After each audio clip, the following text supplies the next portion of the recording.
En ce moment, on parle beaucoup de Neymar et de son transfert à 200 millions d'euros. Mais il se passe un truc bien pire, et ce truc s'appelle Uber. L'idée et le concept sont plutôt sympas, hein. C'est novateur, c'est cool, c'est frais, c'est très pratique pour les clients, mais surtout pour Uber et ses actionnaires. Et aussi pour les mecs qui aiment les bonbons et les petites bouteilles d'eau. Là, c'est parfait. Mais Uber n'étant rien sans ses chauffeurs, il faut qu'ils en recrutent un maximum. Et pour ça, ils utilisent un argument de malade. Travaillez chez Uber et devenez votre propre patron. Et là, tu dis, c'est génial, je vais être patron, je vais gérer mon temps, mon argent, je vais profiter de la vie, et ça fait rêver. Et jusque-là, tout va bien. Sauf que le terme être son propre patron n'a pas du tout le même sens pour Uber que pour le commun des mortels. Pour Uber, tu es ton propre patron, mais tu dois quand même leur donner 10%.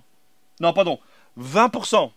Non, autant pour moi, ils ont encore augmenté. 25% de ton chiffre d'affaires. Mais attention, tu es ton propre patron. Et c'est aussi Uber qui décide des montants des courses. Un jour, ils ont décidé de baisser les prix des courses de 20%, mais d'augmenter leur part de 5%. Comme ça, gratuit. Ils étaient vraiment en mode, hey Salem, ça va, la famille, la santé, ça va en fait, tu vas gagner moins et tu vas me donner plus. Allez, bisous. Et les chauffeurs à ce moment-là, attendez, je vérifie. Ah, on me dit qu'à l'oreillette que le chauffeur, il ferme sa gueule et il accepte, voilà. Et en plus de ça, il t'impose d'acheter une voiture qui vaut minimum 35 000 euros. En dessous de ça, tu ne mérites pas d'être ton propre patron. Ils te disent que tu peux travailler quand tu veux, où tu veux, mais si tu refuses 3 courses, t'es désactivé plusieurs minutes. Mais attention, tu es ton propre patron. Donc en gros, tu payes ta voiture, tu payes tes charges, tu leur donnes 25%, tu n'as pas le droit de discuter les prix et en plus ils peuvent te désactiver n'importe quand. Je pense qu'on va aller vérifier le terme patron au dictionnaire. Personne qui dirige une entreprise industrielle ou commerciale par rapport aux ouvriers, aux employés, aux clients. Ah, bon bah maintenant voyons la définition du mot esclavagisme. L'esclavage est la condition d'un individu privé de sa liberté, qui devient la propriété exploitable et négociable comme un bien matériel d'une autre personne, défini comme un outil animé.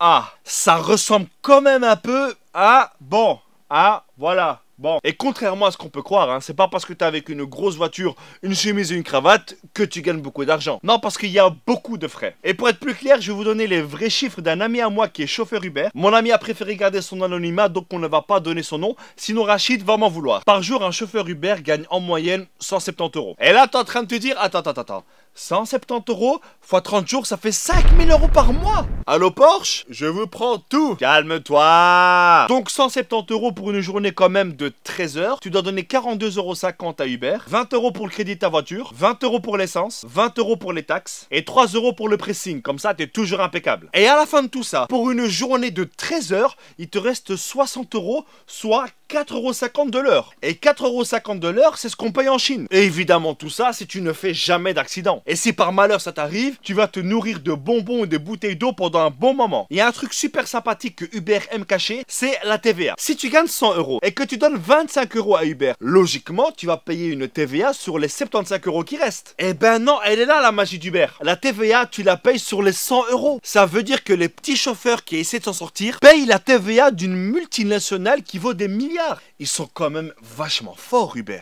Et il n'y a pas de nombre d'heures limite. Uber, il va pas appeler ses chauffeurs en leur disant « Écoute gros, t'as quand même travaillé 16 heures, ça devient chaud là, va te reposer, reviens demain, Inch'Allah. » Il y en a qui doivent travailler jusqu'à 100 heures semaine pour essayer de s'en sortir. Et monter dans le véhicule d'un mec qui a travaillé plus de 16 heures, qui a pas dormi, qui est fatigué, c'est aussi dangereux que de prendre un taxi au Maroc, hein. Les chauffeurs sont soumis à des pressions venant de chez Uber, mais aussi venant d'étoiles. Si tu as entre 4,5 étoiles et 5 étoiles, t'es un bon, t'es un type bien, tu peux travailler. Mais si par malheur tu as en dessous de 4,5 étoiles, pour Uber tu es un descendant d'Hitler qui danse sur des tombes la nuit en égorgeant des chats. En France, ils ont fait un projet de loi pour Uber avec des règles très strictes. Et là, il y a un député français qui arrive avec un dossier de 50 amendements, histoire d'être un peu moins strict avec Uber. Mais devinez qui est-ce qui a écrit ces amendements? Vous retrouverez un indice sur le titre de la vidéo.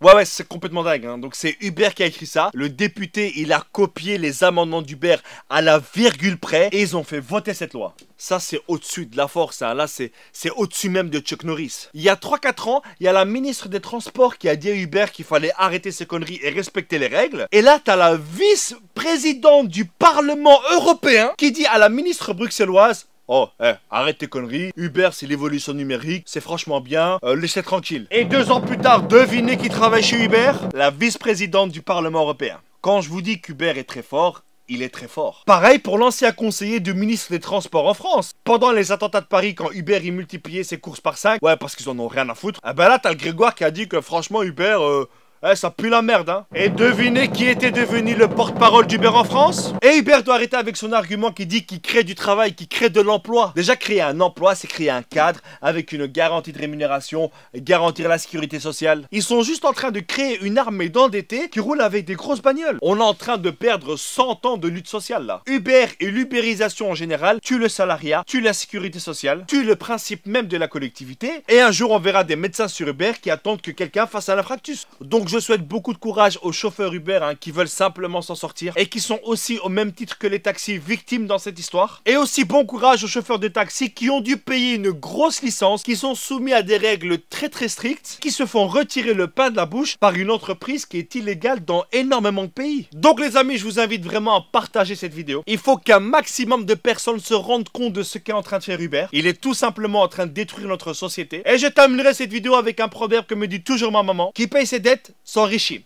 Alors rends-moi mon argent, Lana Chétan. Ciao!